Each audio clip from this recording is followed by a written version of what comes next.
raced along, stirring the underworld like the passage of an electric spark.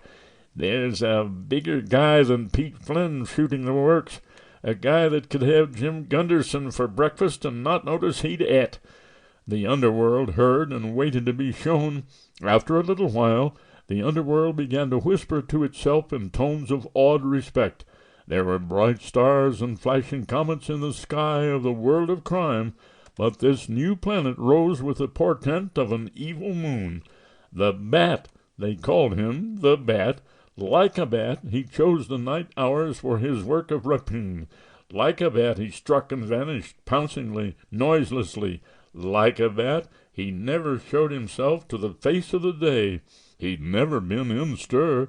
The bulls had never mugged him. He didn't run with a mob. He played a lone hand, and fenced his stuff so that even the fence couldn't swear he knew his face. Most lone wolves had a moll, at any rate. Women were their ruin. But if the Bat had a moll, not even the Grapevine Telegraph could locate her. Rat-faced gunmen in the dingy back rooms of saloons muttered over his exploits with bated breath. In tawdrily gorgeous apartments, where gathered the larger figures, the proconsuls of the world of crime, cold, conscienceless brains dissected the work of a colder and swifter brain than theirs, with suave and bitter envy. Evil's 400 chattered, discussed, debated, sent out 1,000 invisible tentacles to clutch at a shadow, to turn this shadow and its distorted genius to their own ends. The tentacles recoiled, baffled. The Bat worked alone. Not even Evil's 400 could bend him into a willing instrument to execute another's plan. The men higher up waited. They had dealt with lone wolves before and broken them.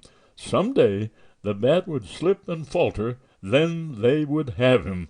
But the weeks passed into months, and still the Bat flew free, solitary, untamed, and deadly.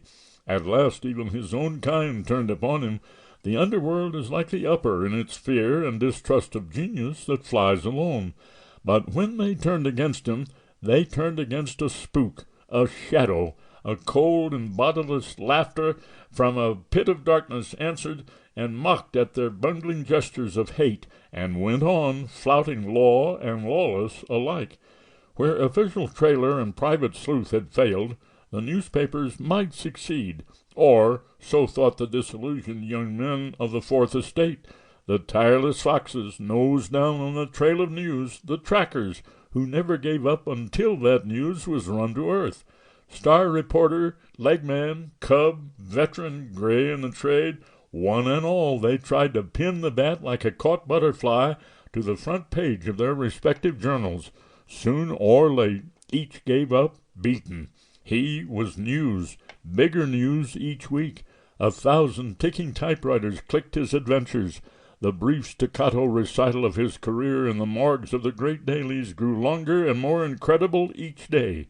But the big news, the scoop of the century, the yearned-for headline, Bat nabbed red-handed, Bat slain in gun duel with police, still eluded the ravenous maw of the linotypes. And meanwhile, the red-scored list of his felonies lengthened, and the rewards offered from various sources for any clue which might lead to his apprehension mounted and mounted till they totaled a small fortune. Columnists took him up, played with the name and the terror, used the name and the terror as a starting point from which to exhibit their own particular opinions on everything and anything. Ministers mentioned him in sermons. Cranks wrote fanatic letters denouncing him as one of the even-headed beasts of the apocalypse and a forerunner of the end of the world.